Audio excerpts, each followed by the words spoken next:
कब्रिस्तान में दुआ करना कैसा है? किसी आदमी के मर जाने के बाद किसी मौलाना के साथ उसके घर पे जाकर भोज खाने के बाद दुआ करना उसकी मग़फ़िरत की, ये कैसा है? वही पुराने घिसे पिटे सवाल जो हम 15-20 साल से इन इलाकों में आके बोलते जा रहे हैं, वही सवाल, और आज तक हम उनको खत्म करने के लिए तैयार नहीं होते हैं। ये हमारी बेशर्मी का हाल है, ये हमारी बेशर्मी का हाल है। मेरे भाइयों, आज फिर एक बात को जहन में बिठा लो, दुआ करना गलत नहीं है। एक बात फिर जहन में रख लो, दुआ एक इबादत है, और इबादत वैसे की जाएगी जैसे जनाब मोहम्मद रसूलुल्लाह ने बताई है। इबादत मोहल्ले के सरदार के तरीके पर नहीं की जाएगी, इबादत मौलवी जर्जीज के तरीके पर नहीं की जाएगी, इबादत मस्जिद के इमाम के तरीके पर नहीं की जाएगी। मस्जिद का इमाम कुरान और हदीस बता सकता है, लेकिन मौलवी के तरीके पर इबादत नहीं की जाएगी। इस बात को आप हमेशा जहन में रखिए। दुआ मुख्कुल इबादा, दुआ इबादत का मग़ज़ है। दुआ के लिए आपको कोई मना नहीं करता है। दुआ जहां अल्लाह के रसूल ने हाथ उठाकर की है आप करिए, कोई मना नहीं करता है। दुआ जहां हाथ उठाकर नहीं की है वहां आप हाथ उठाकर करेंगे तो वहां हम मना करेंगे, इसलिए कि हाथ उठाना साबित नहीं है। मसलन लैट्रीन में जाने की दुआ है, अब आप लैट्रीन में घुस के पढ़िए हाथ उठा के, अल्लाहुम्मा इन्नी अऊज़ु बिका मिनल खुब्स वल खबाइस। अब बैठिए, बैठिए, दुआ है, क्यों हाथ नहीं उठाया? मैं पूछना चाहता हूं उन लोगों से जो मस्जिद में मजबूर करते हैं इमाम को कि हाथ उठाओ, और पब्लिक से कहते हैं हाथ उठाकर दुआ करो। अगर दुआ के लिए हाथ उठाना है तो लैट्रीन में जाने की दुआ है, बताओ क्यों नहीं हाथ उठाते हो? सब लैट्रीन में क्यों? अरे जब लैट्रीन में दुआ पढ़ सकते हो तो हाथ क्यों नहीं उठा सकते हो? जब लैट्रीन में अल्लाह का नाम ले सकते हो, अल्लाहुम्मा इन्नी अऊज़ु बिका, तो हाथ उठाने में क्या हर्ज है? क्यों नहीं उठाते हो? अब हमारी अकल कह रही है गंदी जगह पर हाथ कैसे उठाएं? अभी अकल ही तो कह रही है ना, तो मैं कह रहा हूं गंदी जगह पर फिर अल्लाह का नाम क्यों ले रहे हो? नहीं साहब, वो तो अल्लाह के नबी ने बताया है, तो अल्लाह के नबी ने बताया तो यहाँ अल्लाह के नबी ने हाथ नहीं उठाया तो हम हाथ नहीं उठाएंगे। अच्छा, खाना खाओ, क्या दुआ है? बिस्मिल्लाह या बिस्मिल्लाहि व अला बरकतिल्लाह, ये दुआ है खाना खाने की। अब आप खाना बैठो, जर्जी साहब खाना लग गया, बिस्मिल्लाह, अब हम खाएं, या बिस्मिल्लाहि व अला बरकतिल्लाह, अब हम बोलिए। चलो ये तो लैट्रीन नहीं है, ये तो घर है। यहां पर हाथ उठाकर अगर कोई आदमी दुआ करे बिस्मिल्लाह या बिस्मिल्लाह व अला बरकतिल्लाह, तब खाना खाए, कैसा लगेगा आपको? क्यों नहीं उठाते हो? ये भी तो दुआ ही है। साहब अल्लाह के नबी ने नहीं उठाए इसलिए हमने उठाए। आ गई ना बात वही, जहां नबी ने उठाया वहां उठाओ। हम भी तो यही कह रहे हैं, जहां नबी ने नहीं उठाया वहां मत उठाओ। हम भी तो आपसे यही कह रहे हैं। अच्छा, वुजू बनाया, क्या दुआ पढ़ते हो? बिस्मिल्लाह। वुजू के बाद क्या दुआ पढ़ते हो? अशहदु अल्ला इलाहा इल्लल्लाह व अशहदु अन्ना मुहम्मदन अब्दुहु व रसूलुहु अल्लाहुम्मा जअलनी मिनत तव्वाबीन व जअलनी मिनल मुततहिरीन, यही दुआ तो पढ़ते हो। अच्छा, वुजू बनाने के बाद किसी को देखा, पैर धुलने के बाद आया हो किबले की तरफ मुंह करके, अशहदु अल्ला इलाहा इल्लल्लाह वहदहु ला शरीका लहु व अशहदु अन्ना मुहम्मदन अब्दुहु व रसूलुहु अल्लाहुम्मा जअलनी मिनत तव्वाबीन व जअलनी मिनल मुततहिरीन। मैं पूछना चाहता हूं क्यों नहीं हाथ उठाते हो? यहां वुजू के बाद की दुआ है, हाथ उठाना साबित नहीं है। अजान के बाद की दुआ है, अल्लाहुम्मा रब्बा हाज़िहि दावति ताम्मा व सलातिल काइमा आति मुहम्मदनिल वसीला वल फजीला, लेकिन हाथ उठाना साबित नहीं है। चांद देखकर दुआ मांगना साबित है, चांद देखकर दुआ मांगी जाए, लेकिन हाथ उठाना साबित नहीं है। इसी तरीके से कब्रिस्तान में जाकर दुआ करना जायज है। अल्लाह के नबी ने फरमाया इस्तगफिरू li अखीकुम, अपने भाई के लिए दुआ करो। हर आदमी को मिट्टी देने के बाद अपने भाई के लिए दुआ करना चाहिए, लेकिन यहां हाथ उठाना साबित नहीं है। जैसे इन जगहों पर हाथ उठाना साबित नहीं है, ऐसे ही कब्रिस्तान में भी हाथ उठाकर दुआ करना साबित नहीं। या है तो हमें बताओ कहां है? नहीं साहब, उठा लें तो हर्ज क्या है? अब इसका जवाब सुनो। अरे हमने हाथ उठाकर दुआ कर ली तो हर्ज क्या है? तो अब मुझे जवाब दो, लैट्रीन में हमने कह दिया हाथ उठाकर अल्लाहुम्मा इन्नी अऊज़ु बिका मिनल खुब्ज़ि वल खबाइस, तो हर्ज क्या है? मुझे इतना बता दो। अजान के बाद हमने हाथ उठाकर दुआ मांग ली है, अशहदु अल्ला इलाहा इल्लल्लाह, हर्ज क्या है? मुझे बता दो। यहां आपको हर्ज लगता है, मुझे कब्रिस्तान में हाथ उठाकर दुआ मांगने में हर्ज लगता है। क्यों इस्लाम को अपने और अपने बाप दादा के तरीके पर चलाना चाहते हो? इस्लाम चलेगा तो सिर्फ फातिमा के बाप के तरीके पर चलेगा। इस्लाम ना तुम्हारे तरीके पर चलेगा, ना मेरे, ना तुम्हारे बाप के तरीके पर चलेगा, ना मौलवी जर्जीस के बाप के तरीके पर चलेगा। इस्लाम चलेगा तो जनाब मोहम्मद रसूलुल्लाह के तरीके पर चलेगा। आपको नमाज पढ़ने के बाद दुआ से कोई नहीं रोकता। यकीन मानिए, नमाज पढ़ने के बाद आप दुआ करिए, हम आपको नहीं रोकते हैं। अच्छा अमल है नमाज पढ़ना, और नमाज के बाद दुआ मांगना अच्छा अमल है। मांगिए, मांगिए, मना नहीं किया जा रहा है। लेकिन यहां अल्लाह के रसूल से हाथ उठाकर दुआ मांगना, और नबी के हाथ उठाने के बाद सहाबा का हाथ उठाना, और नबी का हाथ चेहरे पर फेर कर पहनना, और उसके बाद सहाबा का भी हाथ चेहरे पर फेर लेना, नबी का दुआ मांगना और सहाबा का उस दुआ पर आमीन आमीन कहना, यहां नमाज के बाद साबित नहीं है। इसलिए आपको भी ऐसा नहीं करना है। अकेले आप जितनी लंबी दुआ मांगना चाहे मांगे। आपकी बेटी बड़ी है, शादी के रिश्ते आते टूट जाते हैं, नमाज के बाद दुआ मांगिए, अल्लाह मेरी बेटी को कोई दीनदार रिश्ता अता फरमा दे। आपकी रोजी रोटी में बरकत नहीं, अल्लाह मुझे मेरी रोजी रोटी में बरकत दे। आपको जितनी दुआ मांगना मांगो, ये 2 मिनट वाली दुआ को रस्म मत बनाओ मेरे भाई। इमाम साहब ने कहा अस्सलाम वालेकुम रहमतुल्लाह, अस्सलाम वालेकुम रहमतुल्लाह, अल्लाहुम्मा आमीन, आमीन, पीछे कर आमीन आमीन आमीन आमीन। अबे ये कौन सी दुआ है? और 2 मिनट में ला इलाहा इल्लल्लाह मुहम्मदुर रसूलुल्लाह, 2 मिनट में तेरी भी जरूरत पूरी हो गई, 2 मिनट में उसकी भी हो गई। वहां इमाम कह रहा है अल्लाह मेरी रोजी रोटी में बरकत दे, आप कह रहे हैं आमीन। अरे फायदा तो इमाम का हो रहा, आपका क्या हो रहा है मुझे बताओ? वो इमाम तो अपनी दुआ कर रहा है?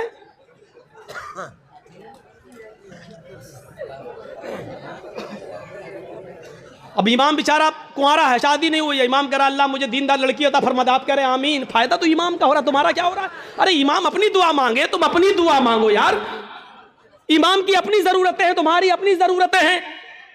इमाम का बेटा बीमार है, उसके पेट में दर्द है, वो कह रहा अल्लाह मेरे बेटे को शिफा अता फरमा दे। तुम्हारे बाप को कैंसर है, तुम अपनी दुआ मांगो अल्लाह मेरे बाप को कैंसर है, अल्लाह मेरे बाप को शिफा कामिला और आजिला अता फरमा। अरे इमाम के साथ साथ तेरे आमीन कहने से मखसूस दुआएं हो रही हैं। इमाम तेरे लिए दुआ नहीं कर रहा है, और तुम जो आमीन आमीन कह रहे हो उसमें तुम्हारे लिए दुआओं पे आमीन नहीं कही जा रही है। अरे तुम अपनी दुआ मांगो, इमाम की जरूरत 2 मिनट में पूरी हो रही है, तुम्हें कुछ ज्यादा मांगना तुम ज्यादा मांगो। ये क्या दुआ है कि जब इमाम की सारी जरूरतें पूरी हो रही हैं उसी वक्त तुम्हारी भी हो रही हैं। 2 मिनट में तुम्हारी भी दुआ हो गई, उसकी भी दुआ हो गई। अब हमने कुछ और मांगना था, लेकिन अब हम नहीं मांग पा रहे हैं क्योंकि इमाम ने हाथ फेर लिया, हमें भी फेरना पड़ रहा है।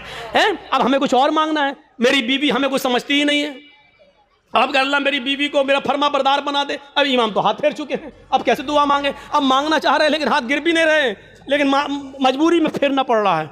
अब फेरना पड़ा, अब मुंह में कहना पड़ रहा अल्लाह मेरी बीवी को हिदायत दे। इसको आदत मत बनाइए मेरे भाई। दुआ को हम मना नहीं कर रहे हैं, नमाज के बाद भी दुआ को मना नहीं कर रहे हैं। दुआ को हम सिर्फ इसलिए मना कर रहे हैं कि सलाम फेरने के बाद आदमी आज़ाद हो गया है। वो अपनी दुआ मांगे, आप अपनी दुआ मांगिए। वो 2 मिनट मांगो, 5 मिनट मांगो, 10 मिनट मांगो, 15 मिनट मांगो, आधा घंटा मांगो। और दुआ तो मेरे भाइयों मजमे में है, सही बताऊं तो दुआ का हक अदा ही नहीं होता है। दुआ का हक अदा तो तन्हाई में होता है, जब कोई ना देख रहा हो, 2 रकात नमाज पढ़ के अपने आप को सबसे छिपा कर, रो रो कर, आंखों से आंसू बहा बहा कर दुआ की जाए, तब दुआ का मजा कुछ और है मेरे भाइयों। ये दुआ का मजाक है। अल्लाह गांव में बहुत ज़्यादा लफड़ा, अल्लाह मेरे गांव में बरकत दे, अल्लाह मेरे चौधरी को समझा दे, अल्लाह मेरे ये आमीन आमीन मोहम्मद रसूलुल्लाह। ये दुआ का मजाक है यार, मत बनाओ मजाक। इतना मजाक दुआ का कभी नहीं बनाया गया जितना हम दुआ का मजाक बना रहे हैं। हाथ उठाकर भी मांग सकते हो, लेकिन अकेले तन्हा। कब्रिस्तान में दुआ मांगने का हुक्म है और हर शख्स को दुआ मांगना चाहिए, लेकिन वहां हाथ उठाना साबित नहीं है। वहां सिर्फ हुक्म यह इस्तगफिरू लिअखीकुम, अपने भाई के लिए दुआ करो, सिर्फ दुआ है। अगर हाथ उठाना होता तो अल्लाह के नबी कहते हैं अपने भाई के लिए दोनों हाथ उठाकर दुआ करो। और यह आता कि अल्लाह के रसूल ने फला फला के दफनाने के बाद आपने दोनों हाथ उठाकर दुआ की है। आता हदीस में, लेकिन हदीस की किसी किताब में नहीं आया अल्लाह के रसूल ने किसी भी सहाबी को दफन करने के बाद अपने हाथों को उठाकर दुआ की हो, कहीं नहीं आता है। हाँ, ये आया कि अल्लाह के रसूल ने कब्र में सहाबी को दफन करने के बाद सहाबा से फरमाया इस्तगफिरू लिअखीकुम, अपने भाई के लिए दुआ करो। आप चाहते तो कह सकते थे मैं दुआ कर रहा हूं, आप लोग आमीन आमीन बोलो। अल्लाह जिसका इंतकाल हुआ उसके रूह को आला इल्लीन के अंदर जगह अता फरमा, अल्लाह उसके पसमानदगान को सब्र जमील अता फरमा। आप चाहते तो कब्रिस्तान में सब दुआ कर सकते थे, लेकिन आपने न की ऐसे और न लोगों ने आमीन कहा, बल्कि आपने सबको हुक्म दिया कि तुम अपने भाई के लिए दुआ करो, यानी तुम अपनी दुआ करो, हम अपनी दुआ कर रहे हैं। दुआ सब करें लेकिन अलग अलग करें, और हाथ उठाना यहां साबित नहीं है, इसलिए हाथ ना उठाया जाए। सीधी सी बात है। अब फिर हुक्म यह है कि आप किसी भी मैयत के लिए कभी भी किसी भी वक्त दुआ कर सकते हैं, लेकिन चंद लोगों को इकट्ठा करके मैयत के घर जाकर उसको सब्र की तलकीन करने के बाद, भोज वोज खाने के बाद या दुआ करने के बाद भोज खिलाया जाता है। मुझे नहीं मालूम आपके यहाँ क्या होता है। और वहां घर पे जाने के बाद फिर इमाम साहब दुआ करते हैं और उस घर के सब लोग आमीन आमीन कहते हैं। मेरे भाइयों, बिदात है, बिदात है, बिदात है। इस बुरी रस्म को बंद करिए, इस नौटंकी को बंद कीजिए। मैं इसको नौटंकी कहता हूं। इस नौटंकी को बंद कीजिए। दुआ आप कीजिए। अरे बीवी, अगर शौहर मर गया है तो बीवी शौहर के लिए दुआ करे, बाप मर गया तो बेटा शौहर अपने बाप के लिए दुआ करे। अरे सदका जारिया सबसे बेहतर यही है कि बेटा अपने बाप को अपनी दुआओं में याद रखे, कुछ दुआएं अपने लिए मांगे, फिर कहे अल्लाह मेरे वालिद को की कब्र को नूर से भर दे, अल्लाह मेरे वालिद की मग़फ़िरत फरमा, अल्लाह मेरे माँ बाप के गुनाह को की बख्शिश फरमा, अल्लाह उनकी लग़्ज़िशों को माफ़ फरमा दे, अल्लाह तो उनको जन्नतुल फ़िरदौस में जगह अता फरमा। ये है दुआ। बीवी शौहर के लिए दुआ करे, बेटा बाप के लिए करे, बाप बेटे के लिए करे, भाई बहन के लिए करे, बहन भाई के लिए करे। किसने मना किया है? आप जा रहे हैं कब्रिस्तान, जाइए, रोज जाकर दुआ करिए, कौन मना कर रहा है? हफ्ते में एक दिन जाकर दुआ कीजिए, कौन मना कर रहा है? महीने में एक दिन जाइए और अपने बाप के लिए हाथ उठाकर नहीं, हाथ छोड़कर कब्र पर खड़े होकर कब्र के पास दुआ मांगी, कौन रोकता है? नहीं। लेकिन आप पूरे साल ना जाएं, सिर्फ ईद के दिन ईद की नमाज पढ़ने के बाद कब्र पर जाकर दुआ मांगे और इसको मामूल बना लें, यह गलत है। आप किसी दिन को मुतय्यन करके दुआ करेंगे तो वही चीज बिदअत हो जाती है। आप आज मांग लीजिए, कल मांगिए, 2-4 दिन बाद मांग लीजिए, मुतय्यन मत करिए, रोज दुआ मांगिए। कब्र पे जाके कोई मना नहीं करता है। और कब्र पे जाके दुआ इसलिए मांगने जाइए आप कि वहां जाएंगे तो आपको अपनी मौत याद आएगी, वरना दुआ मांगने के लिए कब्र पे जाना जरूरी नहीं है। दुआ के लिए आप अपने घर से भी दुआ कर सकते हैं। मेरे भाइयों, मेरे बाप इटावा में हैं और मेरे पास फोन आ जाए और वो बीमार, मैं इस जलसे में भी दुआ कर सकता हूं। आपके डिस्ट्रिक्ट मालदा में रहकर क्या मेरे लिए दुआ करो। आप आपसे भी कह सकते हैं कि मेरे वालिद के लिए दुआ करो कि अल्लाह ताला में जर्जी साहब के वालिद को शिफाए कामला और आजला अता फरमाए। कोई बुराई की बात नहीं है। दुआ के लिए किसी के घर जाकर ही दुआ की जाए या कब्रिस्तान जाकर दुआ की जाए, ये जरूरी नहीं है। लेकिन अगर आप जाएंगे तो आपको अपनी मौत भी याद आएगी कि एक दिन हमको भी इस जगह आना है, इसलिए आप अगर जाते हैं तो ठीक है। इसी तरीके से मेरे भाइयों, याद रखिएगा, कोई भी काम हो अगर शरीयत की रोशनी में ठीक है तो करेगा। बहुत से लोग क्या करते हैं, बेटे का खतना हो रहा है, खाना दावत कहते हैं, साहब हाँ आज दावत है आपकी। किस बात की दावत? बच्चे का खतना करा रहे हैं। याद रखना, इस्लाम के अंदर सिर्फ 2 ही खाने को जायज़ करार दिया और उसका हुक्म है, एक वलीमा।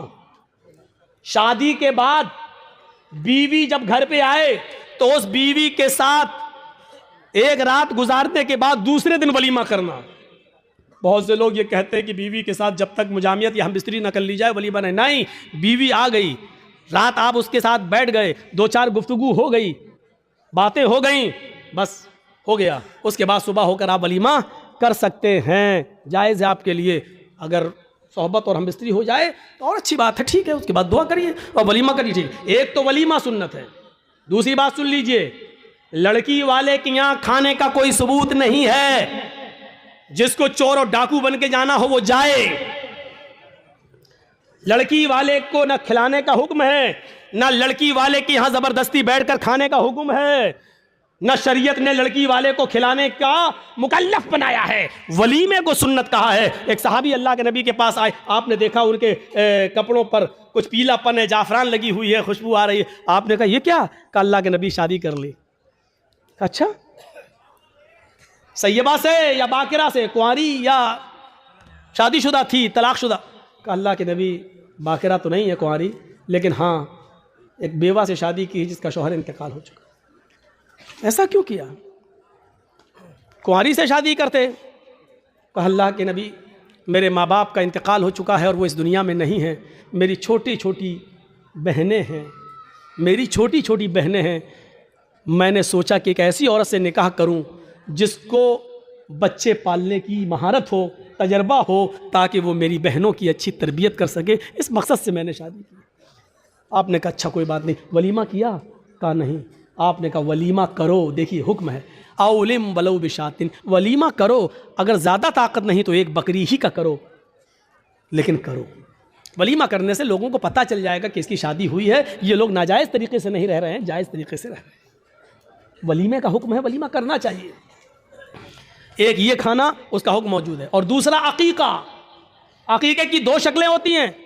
दो शक्लें ये हैं कि 7वें दिन जब आप बच्चे का अकीका करें तो मोहल्ले के लोगों को आप बुलाकर अपने घर खिला भी सकते हैं, लेकिन मोहल्ले वालों को बुलाने के साथ साथ गरीबों का ख्याल रखा जाए। ऐसा ना हो कि सिर्फ अमीर आए और गरीबों को नज़रअंदाज कर दिया जाए, क्योंकि गरीबों का हक ज़्यादा है इसमें। गरीब और मिस्कीन ढूंढे जाएँ, कौन है ज़रूरतमंद, उनकी दावत दी जाए। एक तो ये तरीका है। और दूसरा तरीका अकीके का ये है कि अगर आप सबको बुलाकर अपने घर नहीं खिलाना चाहते हैं तो अगर लड़की है तो एक बकरी, लड़का है तो 2 जानवर ज़िबा करके उसका गोश्त गरीबों, मिस्कीनों में और मोहल्ले के लोगों में तकसीम कर दिया जाए, तब भी आपका अकीका हो जाएगा। अपने घर खिला भी सकते हैं। ये एक अकीका।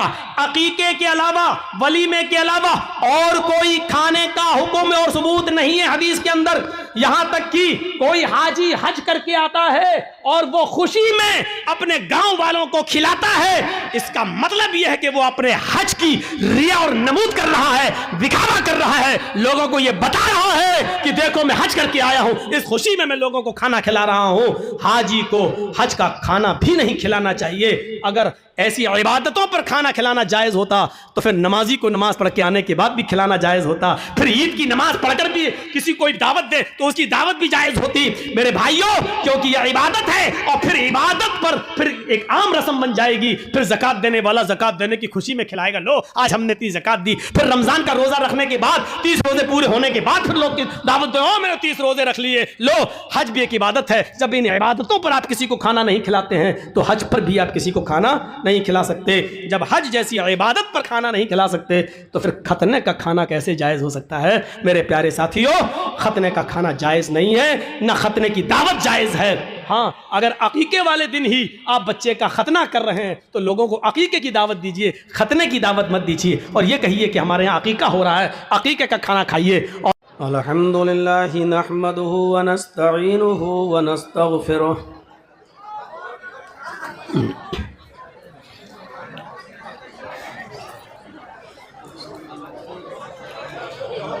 व नऊज़ु बिल्लाहि मिन शुरूरि अनफुसिना व मिन सय्यिआति अअमालिना।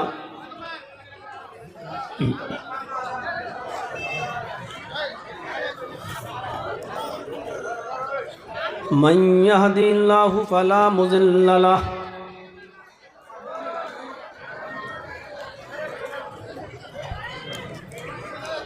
व मन युज़लिल्हु फला हादिय लह।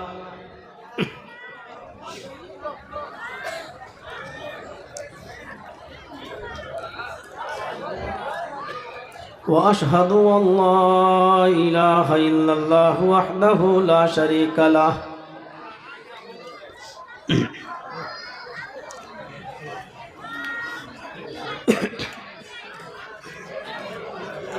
व अशहदु अन्ना मुहम्मदन अब्दुहु व रसूलुहु।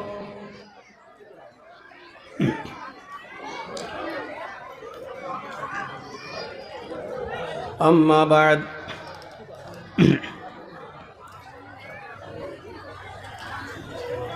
फ़इन्न खैरल हदीस किताबुल्लाह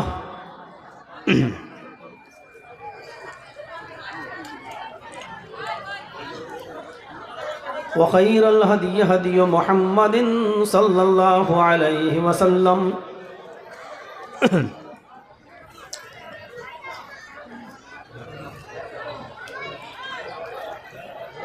व शर्रुल उमूरि मुहदसातुहा व कुल्लु मुहदसतिन बिदअह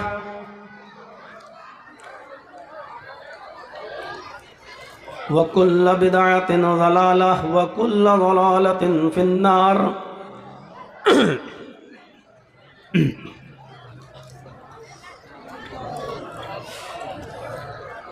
अऊज़ु बिल्लाहि मिनश शैतानिर रजीम।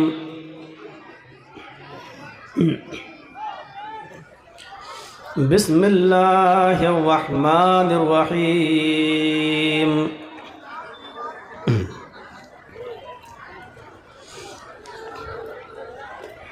वला तहिनु वला तहज़नु व अंतुमुल अअलौना इन कुंतुम मुमिनीन।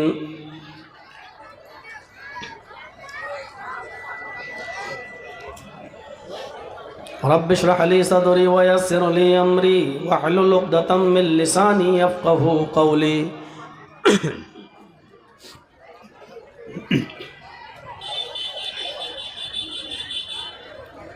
स्टेज पर तशरीफ़ फरमा इस इजलास के सदर मोहतरम जनाब मौलाना इसराइल हफ़िज़हुल्लाह,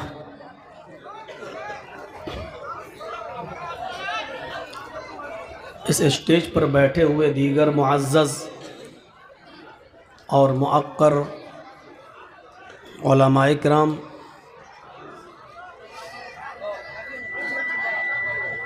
और इस इजलास में शिरकत करने वाले हमारे मुअज़्ज़ज़ सामईन हज़रात, पर्दा नशीन इस्लामी ख़वातीन, प्यारी माँ और बहनों, कौमों मिल्लत के लायक वर नौजवानों, अज़ीज़ बच्चों,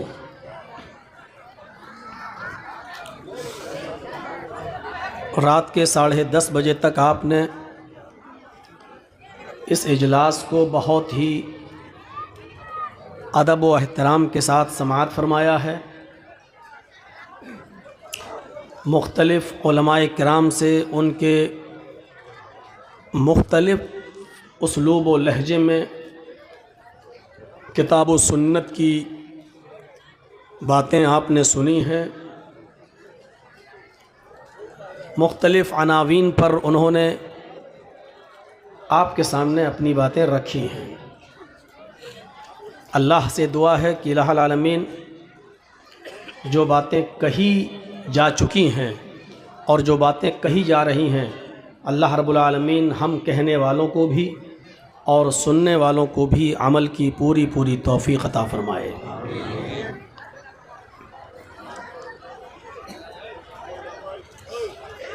कुरान करीम की जो आयत मैंने आपके सामने खुतबा मसनूना के बाद पढ़ी है, उस आयत के अंदर अल्लाह रब्बुल आलमीन हमसे एक वादा कर रहा है।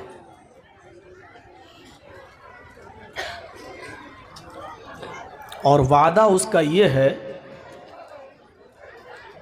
कि मुसलमानों, तुम्हें गम करने की ज़रूरत नहीं है, तुम्हें हरासा होने की ज़रूरत नहीं है, तुम्हें परेशान होने की ज़रूरत नहीं है, तुम्हें किसी भी चीज़ की फ़िक्र यानी चिंता करने की ज़रूरत नहीं है। हम इज़्ज़त तुम ही को देंगे, हम बुलंदी तुम ही को देंगे, हम तरक्की तुम ही को देंगे, हम तुम्हें सबसे ऊपर रखेंगे। इस वादे के साथ साथ उसने एक शर्त लगाई है, मगर मेरी शर्त ये है, इन कुंतुम मुमिनीन, अगर तुम मोमिन हो तो, अगर तुम्हारे अंदर ईमान है तो। आज इसी पर हमें कुछ गुफ्तगू करनी है। हम इस आयत के पसे मंज़र में अपने हालात का जायज़ा लें। जब हम समाज में, सोसाइटी में, मुआशरे में अपने समाज का जब जायज़ा लेते हैं तो पता ये चलता है कि सबसे ज़्यादा ज़लील हम हैं, सबसे ज़्यादा रुस्वा हम हैं, सबसे ज़्यादा बेइज्जत हम हैं, सबसे ज़्यादा परेशान हम हैं। इसका मतलब क्या है? अल्लाह ने तो ये कहा कि व अंतुमुल आलौन, हम हुकूमत तुम्हें देंगे, हम सबसे ज़्यादा बुलंदी पर तुम्हें रखेंगे, तरक्की हम तुम्हें देंगे, इज्जत हम तुम्हें देंगे। लेकिन यहां तो उल्टा है, बिल्कुल बिल्कुल उल्टा है। यहां हम सबसे ज्यादा जलील हैं। हमने गौर नहीं किया अपने किरदार पर। हमें देखकर लोग इस्लाम की तरफ जुड़ते थे, आज हमें देखकर लोग ये महसूस करते हैं कि ये मुसलमान है।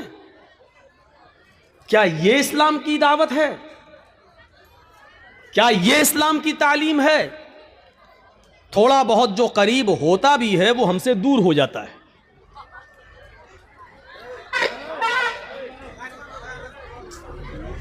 एक साइंटिस्ट ने कहा था कि मैंने दुनिया के अंदर जितने मज़ाहिब हैं, धर्म हैं, उनकी स्टडी मैंने की, उनको पढ़ा, उनका मुताला किया, तो सबसे अच्छा मज़हब मुझे इस्लाम नज़र आया। किताबों के आधार पर,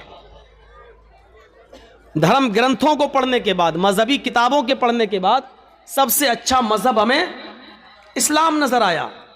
फिर उसने पूरी दुनिया में जहाँ तक वो घूम सकता था, दौरा कर सकता था, ट्रेवल कर सकता था, उसने ट्रेवल करके देखा, उसने जायज़ा लेकर देखा कि इस्लाम के मानने वाले कैसे हैं।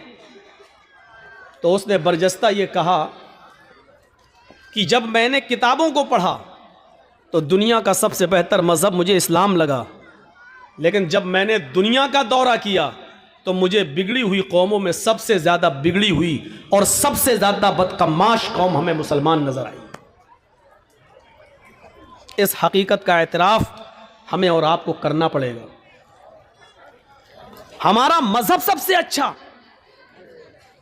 लेकिन हमारा किरदार, हमारा अखलाक उस मज़हब की रोशनी में अमल करके होना क्या चाहिए था। लेकिन पूरी दुनिया में सबसे ज़्यादा बिगड़ा हुआ अगर कोई है तो वो मुसलमान। कभी हमने गौर किया इस बात पर?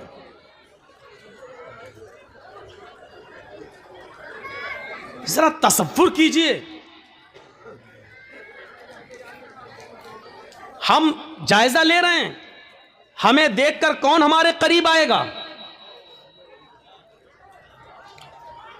मैंने शायद परसों मौज़मपुर के जलसे में एक मिसाल पेश की थी कि हमारी हालत बिल्कुल उस मरीज की तरह है जिसके दांत में बहुत दर्द था और वो एक डॉक्टर के पास गया। डॉक्टर ने कहा कि तुम्हारी दाढ़ खराब हो चुकी है, उसको उखाड़ा जाएगा, उसमें दवा भरी जाएगी।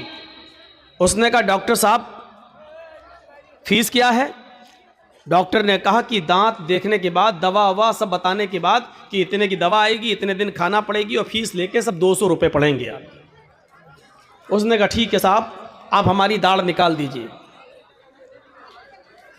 डॉक्टर ने पिलास लिया और उसकी दाढ़ को जब उखाड़ा तो वो इतनी तेज चिल्लाया, आह मर गया, दर्द से वो चिल्लाया। बहरहाल डॉक्टर ने दांत तो उखाड़ दिया, दवा ववा दे दी। दवा देने के बाद उसने कहा लाओ 600 रुपये। मरीज बड़ा परेशान, 600 रुपए किस बात के? तय तो 200 रुपए हुआ था, तुम 600 क्यों मांग रहे हो? डॉक्टर ने कहा कि तुम इतनी तेज चिल्लाए हो कि बाहर जो 2 मरीज बैठे थे तुम्हारे चीखने से भाग गए, उनकी फीस भी तुमसे ली जाएगी। हमारे 2 मरीजों को तुमने भगा दिया है, अगर वो दोनों होते तो 2-2 400 वो और 200 तुम्हारे, 600 रुपए, उनके 400 रुपए भी तुम्हें नहीं, तुम्हारे बाप को भी देना पड़ेंगे, क्योंकि तुम्हारे चीखने से वो भाग गए। आज वही कंडीशन हमारी है। हम खुद तो ईमान के अंदर दाखिल नहीं है, और हुलिया, शक्ल, सूरत, किरदार, अमल ऐसे हैं कि जो आना भी चाहता है इस्लाम की तरफ वो भी भाग रहा है। तो उनके इस्लाम से दूर होने का अजाब भी हमारे सर पर लादा जाएगा, क्योंकि हमारी वजह से वो इस्लाम से दूर हो रहा है, हमारी वजह से वो दूर हो रहा है। कौन जिम्मेदार है इसका? ये आज हमारा हाल हो गया है। अल्लाह ने कहा कि हम तुम्हें इज्जत देंगे, हम तुम्हें बुलंदी देंगे, हम तुम्हें हुकूमत देंगे, हम तुम्हें साहिबे हुक्मरा बनाएंगे, साहिबे हुकूमत बनाएंगे, हुक्मरा बनाएंगे। लेकिन तुम्हें भी मेरी एक बात मानना होगी, मेरी शर्त है इन कुंतुम मुमिनीन, कि तुम अपने अंदर ईमान पैदा कर लो। इसका मतलब यह है कि हम मोमिन कहते हैं, है नहीं, दावा है लेकिन है नहीं। अच्छा एक बात बताइए, जब शर्त पूरी नहीं होगी तो मशरूत भी पूरा नहीं होगा। जब तुम्हें भूख लगेगी तो मैं तुम्हें खाना खिलाऊंगा, तो मैं खाना कब खिलाऊंगा? जब तुम्हें भूख लगेगी। नमाज के लिए वुजू शर्त है, जब आपका वुजू सही होगा तो नमाज होगी, वुजू नहीं तो नमाज भी नहीं। तो जब नमाज के लिए वुजू शर्त है, जब वुजू नहीं है तो नमाज भी नहीं है। इज्जत और बुलंदी का वादा अल्लाह ने ईमान के शर्त के साथ किया है, जब ईमान नहीं है तो इज्जत और बुलंदी भी नहीं है। इज्जत और बुलंदी हमें तब मिलेगी जब हमारा ईमान मजबूत होगा। एक और मिसाल से समझने की कोशिश कीजिए। ईमान और अमल स्वालेह ये दोनों लाजिम और मलजूम हैं। आपके अंदर ईमान है या नहीं, इसका अंदाजा आपकी अमली जिंदगी से लगाया जाएगा। आपका अमल बताएगा कि आपके अंदर कितना ईमान है। अगर अमल अच्छा नहीं तो ईमान भी नहीं। ईमान होगा तो अमल होगा, अमल अच्छा होगा तो ईमान होगा। ईमान और अमल स्वालेह लाजिम व मलजूम है। यह समझ लो कि ईमान का लाजिमा है अमल, जैसे सूरज का लाजिमा है रोशनी। अगर दिन में रोशनी निकली है, धूप निकली है, तो इसका मतलब यह है कि सूरज निकला है। अगर रोशनी नहीं है तो इसका मतलब सूरज नहीं निकला है। आग जलेगी तो हरारत होगी, गर्मी होगी। अगर गर्मी है तो इसका मतलब आग जल रही है। अगर गर्मी नहीं है तो इसका मतलब आग नहीं जल रही है। जिस तरह हरारत बताती है कि आग है, जिस तरह सूरज की धूप यह बताती है कि सूरज निकला है, उसी तरीके से हमारे अमल बताएंगे कि हमारे अंदर ईमान है। हमारे अमाल खराब हैं या हम बदअमली का शिकार हैं, तो ये हमारी बदअमली बताएगी कि हमारे अंदर ईमान नहीं है।